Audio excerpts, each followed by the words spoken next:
तो बैक्टीरियोफाज दो तरह की लाइफ साइकिल में मतलब मल्टीप्लाई करता है। वो दो तरह की लाइफ साइकिल कौन सी है? एक कहलाती है लिटिक साइकिल, दूसरी कहलाती है लाइसोजेनिक साइकिल। ठीक है, अब लिटिक साइकिल को मैंने ड्रॉ किया हुआ है, इसको तो बता रही हूँ। लाइसोजेनिक वाली जब बताऊंगी तो इसी में मतलब मॉडिफाई करते हुए तब पिक्चर बता दूंगी, राइट।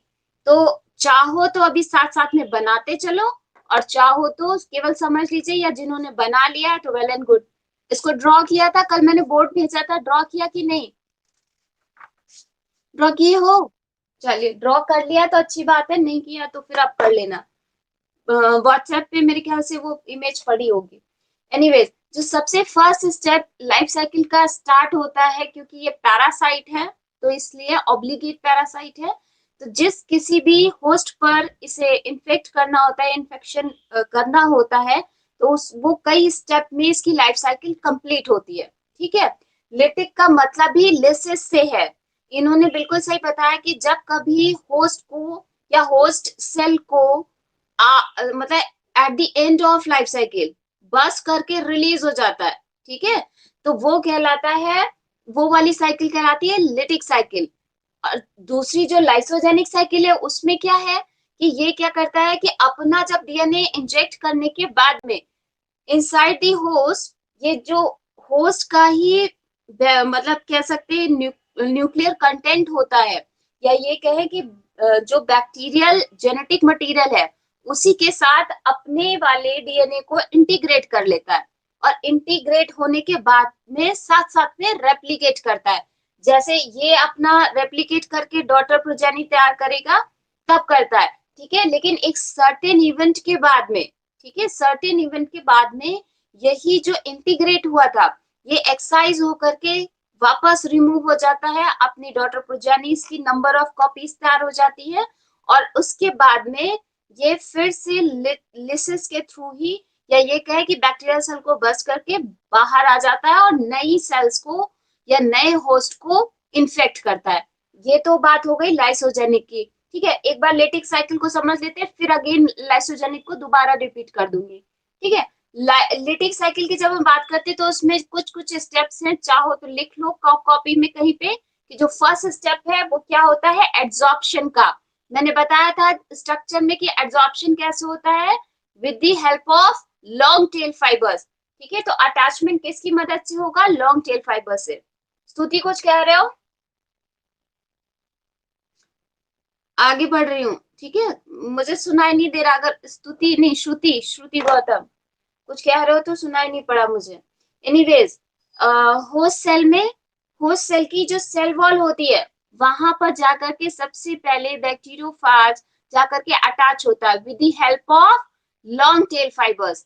ठीक है, जब लॉन्ग टेल फाइबर्स मतलब एक बार अटैचमेंट हो गया, देन उसके बाद ये इसको अपना डीएनए इंसर्ट कराना है। ठीक है, इसमें बेसिकली इंजेक्ट कराना है होस्ट सेल में, तो उसके लिए क्या करेगा, सबसे पहले जो डबल स्टैंडर्ड डीएनए है उससे भी मतलब उसको भेजने से या इंजेक्ट कराने से पहले इसके पास जो शॉर्ट टेल फाइबर्स होते हैं उनकी मदद से सेल वॉल में, जो होस्ट की सेल वॉल है वहां पे जाके पेनिट्रेट कर लेता है।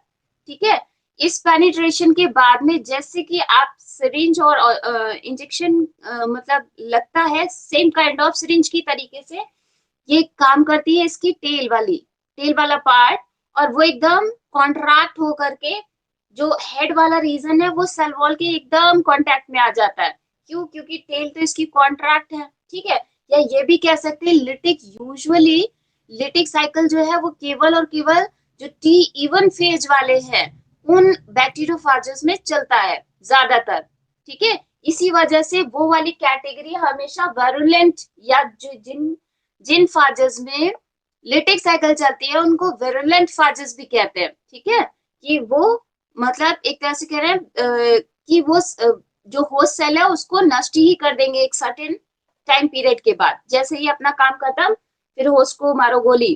ठीक है, नेक्स्ट वन, जैसे ही डबल स्टैंडर्ड डीएनए इंसर्ट हो गया, देन जो बैक्टीरियल डीएनए होता है वो डिग्रेडेट हो जाता है। ठीक है, करा देता है कौन, डबल, यही जो डबल स्टैंडर्ड डीएनए था किसका, मतलब वायरस का, ठीक है, वो पूरी ही रेप्लिकेशन मशीनरी को हैक करेगा, साथ में बैक्टीरियल डीएनए को डिग्रेडेट करा देता है। इसी वजह से ये नंबर ऑफ टुकड़ों में टूट जाता है।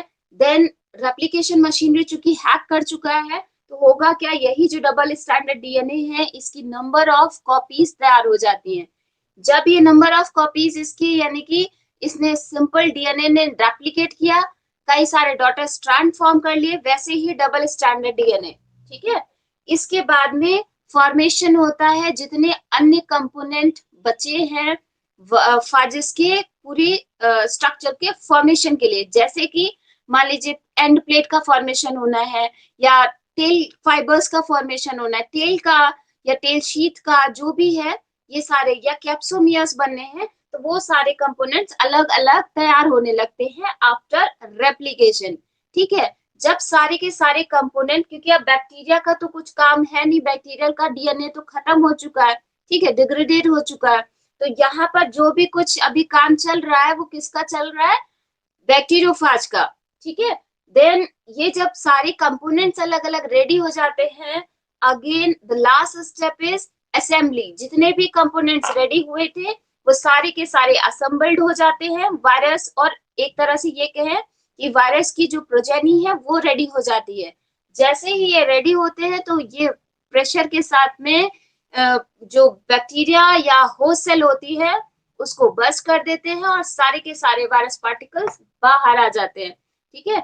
The last step is releasing, और ये कहें कि lysis of host cell and releasing, ये लास्ट स्टेप है। और इस तरह से ये नई किसी होस्ट सेल को इन्फेक्ट करने के लिए रेडी हो जाते हैं, कौन, फाजस, ठीक है। तो ये this is all about lytic cycle.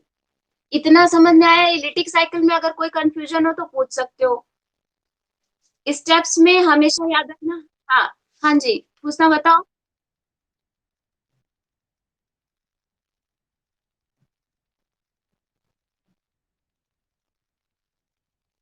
देखो यहाँ पर, हाँ हाँ, नहीं इसमें मतलब as such not necessary, but ये जो अभी तक देखा गया है वो कॉमनली इन्हीं में था।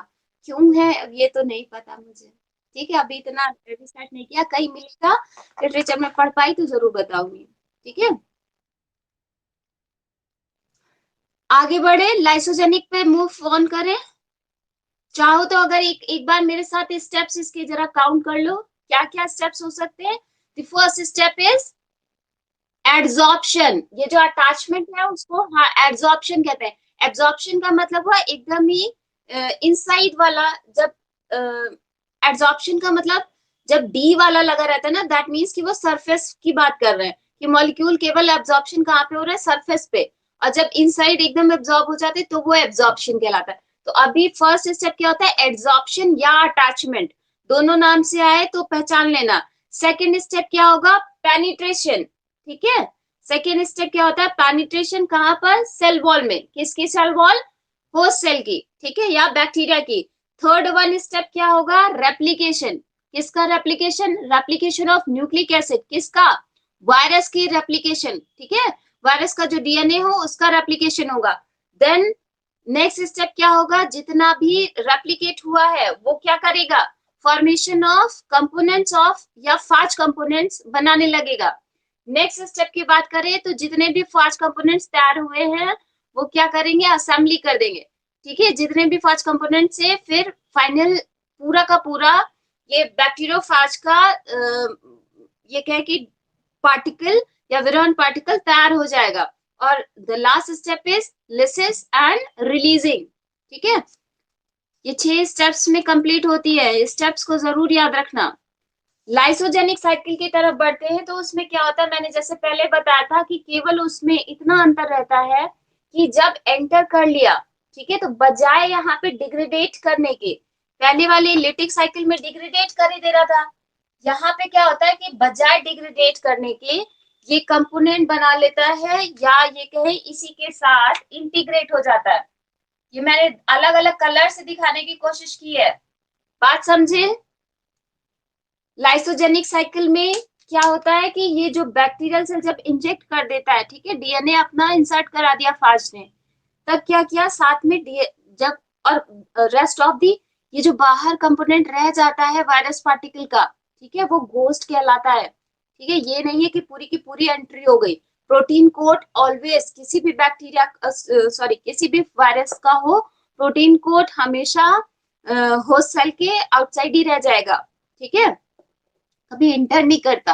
और केवल अगर एनवालप वगैरह है तो बात अलग की है, अदरवाइज नहीं, प्रोटीन कोड या जो कैप्सिड होता है वो कभी एंटर नहीं करता है। सिंपल जो जेनेटिक मटेरियल या न्यूक्लिक एसिड वाला पार्ट होता है बस वो ही जाता है। ठीक है, और इंसर्ट होने के बाद में वो क्या हो रहा है कि जो बैक्टीरियल डीएनए है उसी के साथ इंटीग्रेट हो जाता है। अब जैसे बैक्टीरियल डीएनए रेप्लिकेट करता है तो उसी के साथ साथ में ये भी रेप्लिकेट करता रहता है। तो होगा क्या कि नंबर ऑफ कॉपीज कैसे तैयार हो जाएंगी कि जो भी ये मान लीजिए सपोज बैक्टीरियल डीएनए रेप्लिकेट कर रहा है तो नंबर ऑफ कॉपीज इसकी तैयार होंगी इसी के साथ में। अब चूंकि यहाँ पर इंटीग्रेट था, ठीक है, तो जैसे जैसे डीएनए इसका रेप्लिकेट करेगा वैसे वैसे वायरस का भी तो डीएनए रेप्लिकेट करेगा। ये बात समझ आई कि नहीं? ये बात समझ में? हाँ। और ये जो स्टेज होती है जब इंटीग्रेशन हो जाता है तो ये स्टेज कहलाती है प्रोफाज। ठीक है, दो दो तीन टर्म्स बिल्कुल याद रखिएगा। एक तो लाइसोजेनिक साइकिल में जब इंटीग्रेशन हो जाता है तो इस तरह की होस्ट सेल को क्या बोलते हैं, लाइसोजेन, राइट। दूसरी बात है ये जो स्टेज होती है वो क्या कहलाती है, प्रोफाज, राइट।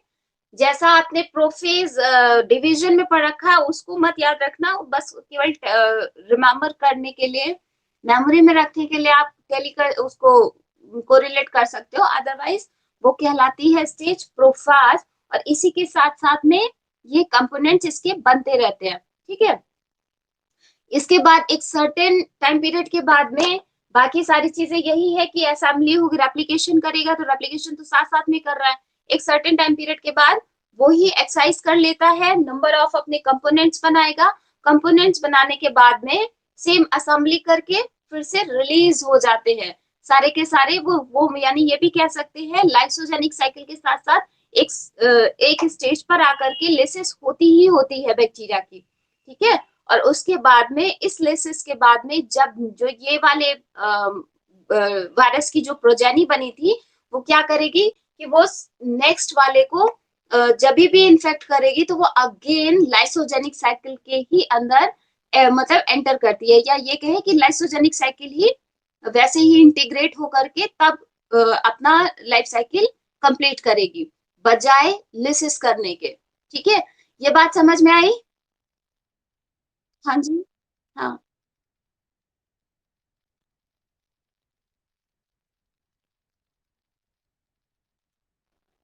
उसको पता चल पाता तब तो अपोज करता। ये ये बहुत मतलब वायरस देखो, इन्फेक्शन वैसे तो इम्यून सिस्टम बहुत ज्यादा मेरे ख्याल से। इसके अलावा और किसी का कोई क्वेरी हो तो पूछ सकता है। अभी ले रही हूँ आकांक्षा, आपका क्वेश्चन ले रही हूँ। इसके अलावा आज के लेक्चर से किसी का कोई भी क्वेरी हो तो पूछ सकता है।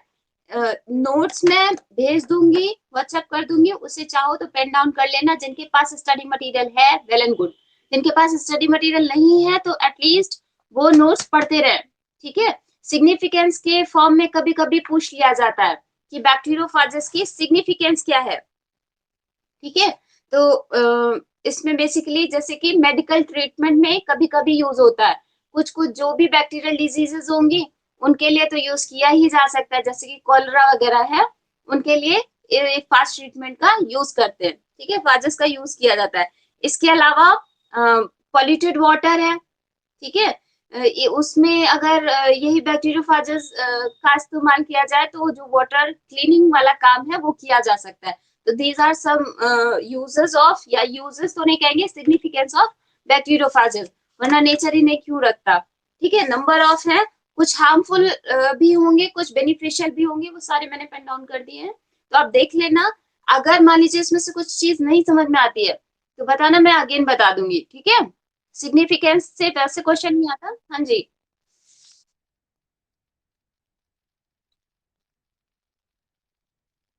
वेट वेट, रिकॉर्डिंग मैंने ऑफ कर दी है। हाँ, अब समस्या यही होती जानते हो वायरसेस के साथ में, वायरसेस का इन्फेक्शन या ये कहे कि किसी की भी जितनी भी लाइफ फॉर्म्स नेचर ने बना रखी हैं उनकी इम्यूनिटी बहुत अच्छी होती है। जानते हो वायरस इन्फेक्शन जब करना उसने शुरू किया होगा, या आप यही देखो कि हमेशा जितना पहले वायरस जो होता है उससे कोई कोई ना कोई भयानक वायरस तैयार हो जाता है ना? वो कैसे? क्योंकि हमारा हमारा इम्यून सिस्टम काम करके क्या करता है, अपनी ग्लाइकोकैलिक्सिस चेंज करता रहता है, ठीक है? और वायरस क्या करता रहता है, वो बार बार क्या करता है कि कॉपी करने की कोशिश करता है कि जो भी ह्यूमन बीइंग या जिस लाइफ फॉर्म को या जिस होस्ट को उसे इन्फेक्ट करना है या इन्फेक्ट करना चाहता है, तो वो क्या करता है, हो सकता है वो कई अपनी बल्कि कई ढेर सारी प्रोजेनीज या कई कई जनरेशन खर्च करता है इस बात के लिए कि वो वायरस को मतलब कि उस पर्टिकुलर होस्ट को, होस्ट की जो ग्लाइकोकैलिक्स है कि उनको कॉपी कर सके ताकि होस्ट सेल को पता ही ना चले कि हम आ रहे हैं या उनकी ही बॉडी का कोई पार्ट है या उन्हीं के स्ट्रक्चर का ही कोई हिस्सा है। जैसे कि मतलब इसको बस ऐसे समझो कि ये जब भी इन्फेक्शन करता होगा तो इसकी मेमोरी को ही कुछ ना कुछ डिस्टर्ब करता है। कैसे? कि इसके पास सर्टेन ग्लाइकोकैलिक्स होंगे, राइट ना? लेकिन अभी ये वायरस ने क्या हुआ, जो फर्स्ट इंटरेक्शन हुआ तो उसमें हमेशा इसने कुछ ऐसा किया कि इसके पास भी कुछ ऐसे मतलब अगर मॉलिक्यूलर लेवल पे देखें तो सेम मॉलिक्यूलर स्ट्रक्चर्स इसके पास भी होंगे, जिसकी वजह से ये वायरस उस पर अटैच कर पाया। ठीक है, अटैचमेंट वाला जो स्टेप है या एब्जॉर्प्शन वाला है वो इसी वजह से हो पाया। नहीं तो हो सकता है या पेनिट्रेशन के बाद में, तो एक तरह से ये भी कह सकते हैं कि जब वो एंटर करता है तो उसे पता ही नहीं चल पाता है कि ये हमारा ही कंपोनेंट है या फिर किसी दूसरे का है। बैक्टीरियल सेल को ये बात पता ही नहीं चल पाती है, जिसकी वजह से वो अपोज नहीं कर पाता। और जब कभी अपोज कर देता है तो उसी से फिर नया बैक्टीरियल स्ट्रेन बन जाता है। ठीक है, ये बात समझ में आई आकांक्षा? कुछ कुछ सेटिस्फाई हो? हाँ, तो बेसिकली इतना नहीं पूछेंगे। आप अभी बीएससी वन के हो ना? हाँ, लेकिन अच्छी बात है, क्यूरियोसिटी होनी चाहिए, ठीक है, ताकि नेक्स्ट। हाँ हाँ, उसका। हाँ हाँ।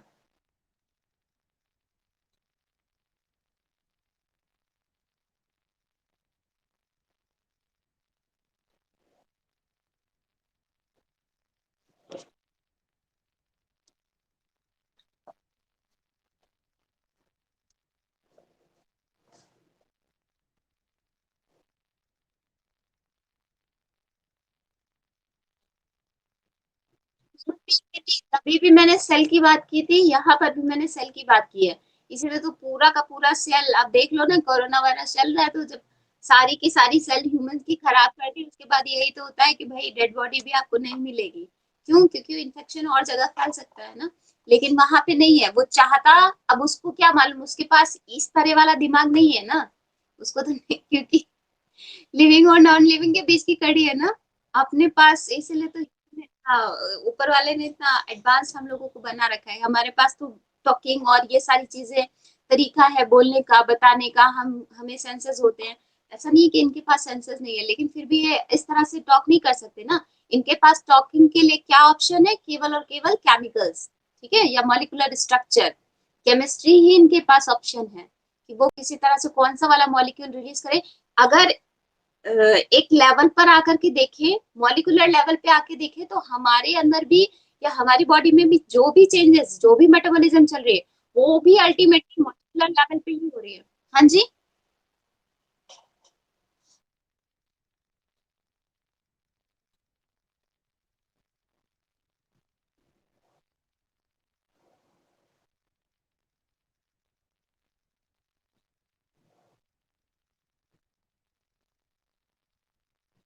ये इनका इनका जा क्या रहा है, इनको ये थोड़ा ना मालूम है कि हम इन्हीं को खत्म कर देंगे। इसी वजह से ऑब्लिगेट पैरासाइट है कि जब तक कि काम चला तब तक कि किया, उसके बाद तो उसे डेड हो ही जाना है, वो दूसरे को इन्फेक्ट करेंगे जब कभी समय मिलेगा। क्योंकि जैसे ही मान लीजिए बाहर आते भी हैं, लिविंग सेल के बाहर आते भी हैं तो नष्ट तो होते नहीं पूरी तरह से, है ना?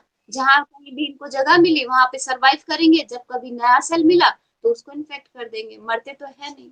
ठीक है, अब जरा आप सबने क्वेश्चन पूछ लिया, हम भी क्वेश्चन पूछे। देखते हैं आज का लेक्चर कितना समझ में आया। हाँ, फर्स्ट क्वेश्चन ये है। चलिए, पहला क्वेश्चन बैक्टीरियोफाज से ही रिलेटेड है। अच्छा, ये शायद मैंने नहीं बताया, इनकी सिग्निफिकेंस है। चलिए, सिग्निफिकेंस सिग्निफिकेंस के तौर पे जब कभी बायोटेक्नोलॉजी की बात करते हैं तो वहां पर एक टर्म आता है वेक्टर का। ठीक है, सुन रखा है पहले किसी ने?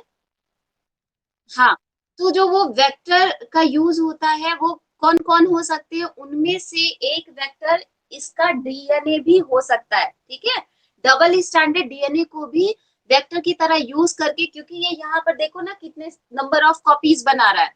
ठीक है, तो अगर हम किसी तरह से कोई अपनी डिजायर्ड जीन्स इसके डीएनए में इंसर्ट करा देंगे तो ये जिस किसी भी बैक्टीरिया को इन्फेक्ट करेगा तो नंबर ऑफ कॉपीज लगातार ये बनाता रहेगा, है ना। तो इस तरह से इसको, या ये क्या है, मान लीजिए इंसुलिन का ही बनाना है तो इंसुलिन वाला जीन हमने इसमें इंसर्ट करा दिया, और ये जब कभी किसी बैक्टीरियल सेल को इन्फेक्ट करेगा, खुद मल्टीप्लाई करेगा तो वो इंसुलिन के जीन को भी इन्फेक्ट करेगा। उसके बाद हमने उसे आइसोलेट कर लिया और फाइनली हमारे पास ढेर सारा इंसुलिन तैयार हो गया। ठीक है, तो इस तरह से ये जो बैक्टीरियोफाजेस होते हैं इनको एज अ वेक्टर भी इस्तेमाल किया जाता है। और मेरा क्वेश्चन पहला यही था, लेकिन चलिए इसको हम किसी और दिन पूछेंगे। ये बताओ, the first stage of infection is dash. ये डैश में क्या आना चाहिए? Biosynthesis, penetration, assembly, adsorption. हाँ, एड्सॉर्प्शन पूछा जाए तभी भी राइट है, अटैचमेंट हो तभी भी राइट है। ठीक है, दोनों में से कुछ भी लिखा हो तो वो दोनों ऑप्शंस सही होंगे, इसे याद रखिएगा। चलिए, अच्छी बात है कि ज्यादा लोग दे पा रहे हैं आंसर। तो ये यानी कि मैं ये समझू कि आज का लेक्चर समझ में आया पूरा पूरा। पूरा पूरा आया कि 70%, 90%, 80%? पूरा पूरा, वेरी गुड। जा करके एक बार सिंह पांडे जैन को भी जरूर पढ़ना। ठीक है, तो एकदम पक्का वाला। हाँ जी। क्या? रिकॉर्डिंग में देख लेना, ठीक है, क्योंकि अब टाइम थोड़ा सा खत्म हो रहा है ना, कॉलेज जाना होगा इसलिए। ठीक है हर्षा, जो आप कह रहे हो अगर वहां पे नहीं समझ में आता है तो फिर किसी दिन और कंसीडर कर लेंगे। लाइसोजेनिक साइकिल, वैसे उसमें कुछ चेंज नहीं है, केवल इंटीग्रेट हो जाता है और इंटीग्रेशन के साथ में बैक्टीरियल डीएनए के साथ में जो वायरस का डीएनए है वो रेप्लिकेट करता है, नंबर ऑफ कॉपीज तैयार कर लेता है। नंबर ऑफ कॉपीज तैयार करने के बाद में सेम लेटिक साइकिल की तरह इसका वापस जो मतलब जितने स्टेप्स हैं वो उनको फॉलो करेगा। ठीक है, लेकिन बस ये है कि यहाँ से जो बैक्टीरिया ये जब भी इनफेक्ट किसी नेक्स्ट वाले को करेंगे, लेटिक वाले में, तो ये हमेशा लेटिक साइकिल ही रन कराएंगे, राइट। लाइसोजेनिक में क्या होता है कि केवल एक सेल को तो लिटिक साइकिल के अंदर मतलब मूव ऑन करते हैं, देन अगेन वो लाइसोजेनिक साइकिल में ही मतलब वैसे ही इंटीग्रेट होकर के तब रेप्लिकेट करते हैं। लाइसोजेनिक में बस इतना ही अंतर है। ठीक है, the integrated phage genome is called, क्या कहते हैं? डैश। आप बताइएगा। Lysogen, lysogeny, prophage, and the last one anaphase. Prophage, lysogen नहीं कहेंगे, देखो मैंने जीनोम कहा है। अगर सेल को पूछती तो आप लाइसोजन कहते। ठीक है। हाँ, अच्छा समझ आया, यानी कुछ कुछ समझ में आया। जहाँ कंफ्यूजन देखो, कभी कभी ये भी होता है ना कि क्वेश्चन जो गलत हो जाते हैं वो हमेशा के लिए याद हो जाते हैं, तो इसलिए ये क्वेश्चंस करना तो बिल्कुल भी बुरा नहीं है। एक और, द लास्ट स्टेप। हाँ, the last step of life cycle of bacteriophages is dash. क्या होगी? Attachment, maturation, biosynthesis, releasing. हाँ, रिलीज होगा, चलिए अच्छी बात है। लेकिन मैच्योरेशन कभी कभी टर्मिनोलॉजी ऐसी दे देते हैं ना कंफ्यूजन वाली, तो वो उसमें कंफ्यूज मत होना, बस मेरा यही मतलब है। ठीक है, चलिए आज के लिए बस करते, एक सिम्टम से क्वेश्चन पूछ लूं। हाँ, चलिए। Dash is a small outgrowth of a plant tissue usually on leaf caused by virus infection. Option है एंटीबायोटिक्स, स्पोरोडोकियम, नेक्रोसिस, इनेशंस। हाँ हाँ, सब यही देखो, रिवीजन नहीं करोगे तो बहुत मार खाओगे। ठीक है, बॉटनी पढ़ते रहो, बता रहे ये वाला पेपर वैसे भी टफ है। ठीक है, बैक लगती है बहुत लोगों की, इसलिए पढ़ते रहिए। क्या होगा, आकांक्षा आंसर करिए। आकांक्षा क्लास में है, चले गए। एग्जैक्टली आयुषी आपने, हाँ, इनिशियंस होगा। ठीक है, आउट ग्रोथ कहा मैंने, स्पेशली जब बताया था तो भी मैंने कहा था कि कभी कभी गुड़हल के पत्ती में बैक साइड पे, क्या लोअर साइड पे, जो, हाँ, लोअर साइड होती है वहां पे लीफी आउट ग्रोथ हो जाता है। तो यहाँ पे मैंने क्वेश्चन में यही तो कहा था कि स्मॉल आउट ग्रोथ, वो भी हेयर हेयर लाइक होती है। ठीक है, तो वो और यूजुअली किस पे, लीफ पर है। तो इसमें से और बाकी तो मैंने बताई नहीं थे ऐसे सिम्टम्स, फिर कैसे कह रहे हो? हम्म, नेक्रोसिस कैसे हो जाएगा? नेक्रोसिस में क्या होता है? नेक्रोसिस में तो क्या होता है, क्या होता है नेक्रोसिस में? क्या हो जाती है? हाँ, क्लोरोफिल डेड हो जाता है, एकदम डेड हो जाती है सेल्स वहां की। ठीक है, चलिए, थैंक यू क्लास। मेरे ख्याल से सभी को समझ में आया। कुछ 24 घंटे बाद या कुछ आवर्स बाद आपको मिल जाएगा, जिनके यहाँ पर नेटवर्क इशू है तो वो दोबारा देख लीजिएगा रिकॉर्डिंग। ठीक है, हाँ जी, उसमें मतलब नेक्स्ट क्लास देखिए, ये कॉलेज से जैसे वापसी होती है उस हिसाब से मैं बताऊंगी। ठीक है, या मान लीजिए मैं आगे बहुत ज्यादा थक जाती हूँ किसी के लिए, क्योंकि यहाँ से मेरा घर, मतलब कॉलेज से घर मेरा बहुत दूर है। ठीक है, और आने में रहता है कि वो कितना ही करूँ, 1 घंटा से ऊपर लग जाता है, जबकि अगर रास्ता कहा जाए तो वो केवल 25 से आधा, मतलब हार्डली 25-30 मिनट का ही है। लेकिन वो इतना, वहां पे भीड़ भीड़ रहती है कि 1 घंटा नॉर्मल है हो जाना। ठीक, इसके अलावा अगर श्वेता क्लास में है तो जब कभी आपको कॉलेज आना हो श्वेता, ठीक है, तो अपना जो भी आपने रजिस्टर पहले से बना रखा था तो वो किसी दिन मुझे आके दे दीजिएगा। या डिपार्टमेंट में मनीषा मैम रहेंगी, जिनके पास आपने फॉर्म सबमिट किया है, तो अगर वो नहीं भी है तो मैसेज कन्वे कर दीजिएगा उनके पास कि वो अटेंडेंस दे जाएंगे जो भी उन्होंने रिकॉर्ड रख रखा है। ठीक है, बाकी, हाँ, जैसा, चलिए श्वेता आप हैं यहाँ पे। अ, इसके अलावा जब भी होगा तो 1 घंटा पहले मैं इन्फॉर्म कर दूंगी कि क्लास है, तो दूसरा टॉपिक कर लेंगे। ठीक है, थोड़ा जल्दी जल्दी खत्म करेंगे क्योंकि अब टाइम बचा नहीं है। Right, thank.